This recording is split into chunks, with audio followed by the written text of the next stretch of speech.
Դուք պատկերացրեք 5 միլիարդ կուբամետր Հայաստանը ջրի պաշար ունի, ամեն տարի վերականգնվող։ Մենք ընդհանրապես օգտագործում ենք 170 միլիոն կուբամետր։ Չի կարող Հայաստանում ջրի խնդիր լինել։ 7 ժամ Երևանի միլիոնից ավելի բնակիչներին անջուր թողնելու որոշումը պետական կառավարման ճգնաժամի դասական օրինակ է համարում Ուժեղ Հայաստան կուսակցության համակարգող խորհրդի անդամ Նարեկ Կարապետյանը։ Ջուրը անհրաժեշտություն է, ջուրը ճոխություն չէ։ Եվ մենք պետք է այս հարցը կարողանանք լուծենք նորմալ կառավարման արդյունքում մեր երկրում սա պետք է հարց չլինի։ Բժշկական հաստատությունները պետք է 7 ժամ ջրից զրկված չլինեն։ Ճիշտ կառավարումը սրանից է սկսվում։ Այսօր մենք ուզում ենք ներկայացնենք այս խնդիրը մեր հանրությանը, ներկայացնենք, որ ինչպես ջրի ոլորտում, ինչպես էլեկտրաէներգիայի ոլորտում, այնպես էլ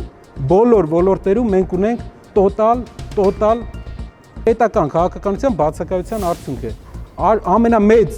ամենաջրառատ երկրներից մեկը տարածաշրջանի չի կարող բախվել այս խնդրի հետ։ Ջուր կա, կառավարում չկա։ Վեոլաջուր ընկերությունը այսօր հայտարարել է, որ մայիսից սեպտեմբեր գիշերային ժամերին Երևանում մասսայական ջրանջատումներ են լինելու։ Մայրաքաղաքի բնակիչները օրվա մեջ ջուր կունենան 24-ի փոխարեն 17 ժամ։ Շուրջօրյա ջրամատակարարումը կվերականգնվի սեպտեմբերին։ Կարապետյանը չի բացառում, որ հանրային դժգոհությունը կանխելու համար իշխանությունը ընտրություններից առաջ ջրանջատումների հարցն էլ փորձի ժամանակավոր լուծել, ինչպես արեց թոշակների դեպքում։ Մենք ամեն ինչ պետք է անենք, որ մինչև մայիսի սեզոնը կարողանան այդ հարցը լուծման գալ։ Թոշակների առումով ես համարում եմ, որ սա ընդհանուր ընդդիմության եւ իշխանության կողմից վտանգի զգացողության արդյունքն էր, որովհետեւ որpիսի դուք պարզ հասկանաք, պետական բյուջեում չկար դրված թոշակը բարձրացնելու ծրագիր։ Պետական բյուջեն ընդունվել է 2 ամիս առաջվա ծրագրով, մենք չունենք թոշակը բարձրացնելու, պետությունը չուներ։ Եվ մենք սա համարում ենք հաղթանակ, մենք ուրախ ենք այս փաստի համար, որ վերջապես այսքան տարիներ հետո թոշակի այսպիսի բարձրացում եղավ։ Մեր գործընկերները Կարապետյանին հարցրել են, թե Ուժեղ Հայաստանի իշխանության գալու դեպքում ինչպես է լուծվելու թոշակների հարցը, անգամ 10,000 դրամով բարձրացնելուց հետո այն դեռ չի հավասարվել նվազագույն սպառողական զամբյուղի արժեքին։ Հայաստանում կա 500,000 թոշակառու, որից տարիքային եւ նաեւ հաշմանդամություն ունեցող եւ մոտավորապես 800,000 գրանցված աշխատող, որից 600,000-ը մասնավորում, 200,000-ը պետականում։ Որպեսզի մենք կարողանանք մեր քաղաքականությունը ինչու է կայանում, նոր աշխատատեղերի ստեղծման քաղաքականության նպատակը ինչ է։ Եթե 200,000, 300,000, օրինակ 3 տարում 200,000, 5 տարում 300,000 աշխատատեղ ենք մենք ստեղծում ենք մեր երկրում, դա է միլիարդավոր դրամների եկամտահարկի վճարում, որի արդյունքում մենք կարողանանք վերանայենք սոցիալական վճարները եւ մեր հասարակության նշանակալի մասի համար ապահովենք բազային մինիմալ զամբյուղի պահանջարկի իրականացում, այսինքն մարդը որ կարողանա իր թոշակով իր համար սնունդը, էլեկտրաէներգիայի վճարը, գազի վճարը կարողանա վճարել։ Դուրները չի գալի, այդքան մի ողբերգական տեսարաններ սարքեք, ուղղակի գնացեք Հայաստանից։ Արդարադատության նախկին նախարար Արփինե Հովհաննիսյանը պատրաստվում է դիմել մրցակցության եւ սպառողների շահերի պաշտպանության հանձնաժողով աննախադեպ ջրանջատումների մասին Վեոլիա ջրի որոշման վերաբերյալ։ Հովհաննիսյանը տեղեկացրել է, որ Վեոլիա ջուրը իր դիմումին ի պատասխան հայտնել է, որ ընկերության ջանքերի շնորհիվ կրճատվել է չհաշվառված ջրի քանակը։ Իսկ ուր է այդ ջուրը, հարցնում է նախկին նախարարը եւ ենթադրում, որ իրականում Վեոլիա ջրի պատասխանը միֆ է, զուտ բանաձևն են փոխել, ենթադրում է Հովհաննիսյանը։ Ինչ է ասում Վեոլիա ջուր ընկերությունը, ասում է սպառողների քանակը կտրուկ շատացել է։ Հարգելի Վեոլիա ջուր, նախ երբ որ հերթական անգամ ձեզ կանչում են այդ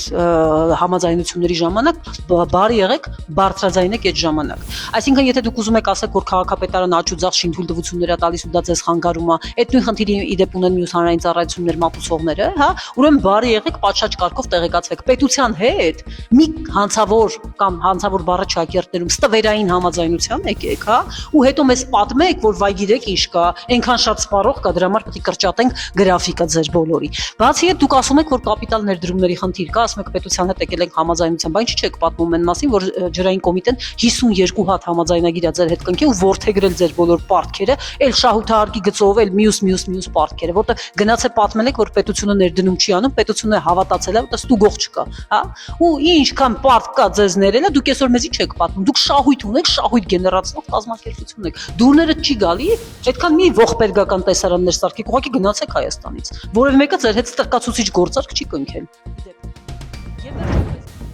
Ադրբեջանական բենզինի շուկայում նկատվող գնային տատանումները պայմանավորված են բացառապես առաջարկի եւ պահանջարկի հարաբերակցությամբ, վստահեցրել է էկոնոմիկայի նախարար Գևորգ Պապոյանը։ Ըստ Պապոյանի, երբ ադրբեջանական բենզին է բերվում Հայաստան, այն շատ արագ սպառվում է։ Դրանից հետո մյուս տեսակին բենզինը թանկանում է։ Որպեսզի Հայաստանում մշտապես բենզինը էժան լինի, պետք է ներկրումների ծավալը մեծացնել, հայտարարել է նախարարը լրագրողների հետ զրույցում։ Պետք է ադրբեջանական բենզին շատ բերենք, որ միշտ շատ լինի էժան գնով բենզին մեր ժողովրդի համար։ Այդ նույնից եմ ասում, պետք է շատ լինի,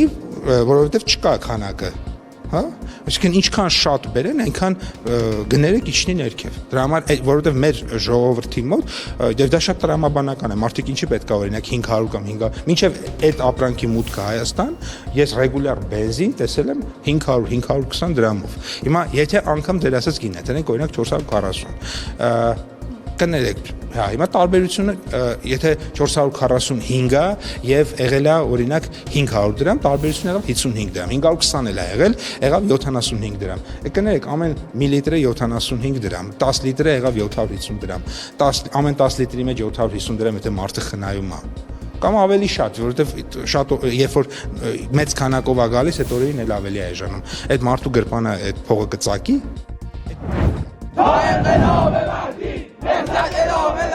Իրանի համալսարաններում արդեն մի քանի օր է չեն դադարում բողոքի ցույցերը։ Իշխանամետ եւ ընդդիմադիր ուսանողների միջև բախումներ են տեղի ունեցել, ինչի ընթացքում մասնակիցներն այրել են Իրանի, ԱՄՆ-ի եւ Իսրայելի դրոշները։ Կառավարության ներկայացուցիչները նշել են, որ ուսանողներն ունեն բողոքելու իրավունք, բայց պարտավոր են հարգել կարմիր գծերը, պետական խորհրդանիշներն ու սրբությունները։ ԱՄՆ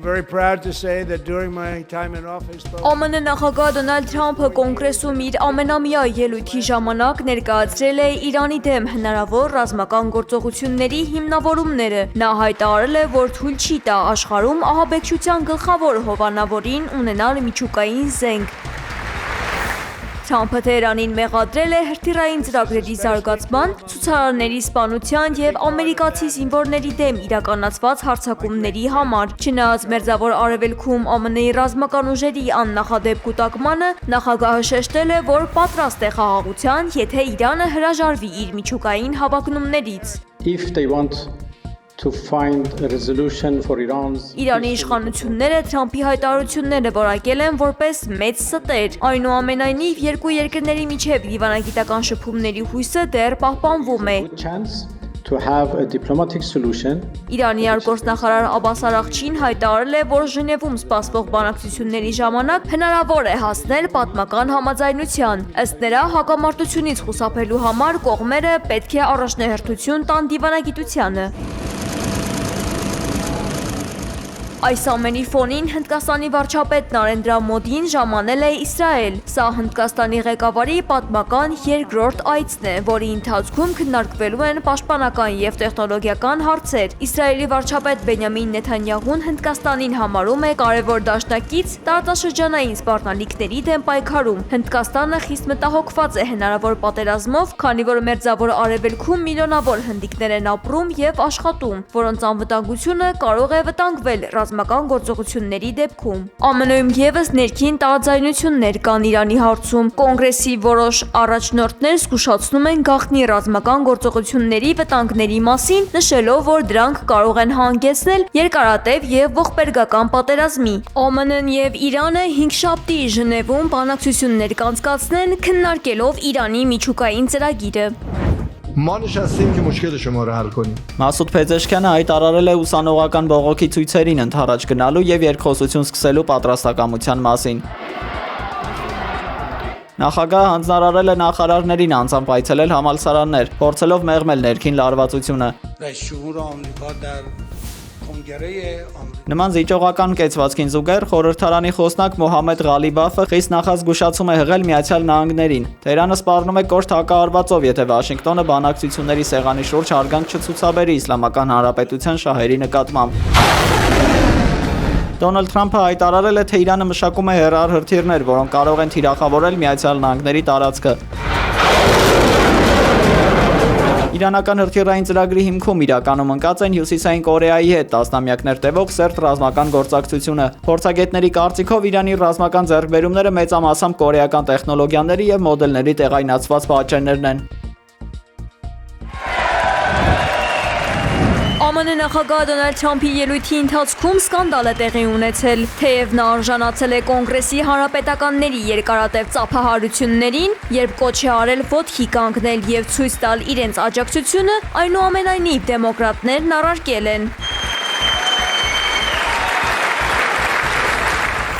If you agree with this statement, Ով համաձայն է այն մտքին, որ ամերիկյան կառավարության առաջնահերթ պարտականությունը սեփական քաղաքացիներին պաշտպանելն է, այլ ոչ թե օրինական ներգաղթյալներին, թող ոտքի կանգնի։ Սպասելով ծափահարությունների վերջին, Թրամփը մատնացույց է արել այն դեմոկրատներին, որոնք այդպես էլ ոտքի չեն կանգնել։ you should be ashamed of yourself. Ամոթ չէ, դուք պետք է ամաչեք ձեզնից, որ ոտքի չեք կանգնում։ Ահա թե ինչու ես նաև խնդրում եմ ձեզ վերջ տալ հանցագործներին պաշտպանող մահացու քաղաքների ստեղծմանը եւ լուրջ պատիժներ սահմանել պետական այն պաշտոնյաների նկատմամբ, ովքեր խոչընդոտել են մեր ամբողջ երկրում օտարերկրյա հանցագործների, նարկոբարոնների, մարդասպանների արտաքսմանը։ They're blocking. Մարդասպան, այսպես են ի պատասխան դեմոկրատները բղավել Թրամփի խոսքերին։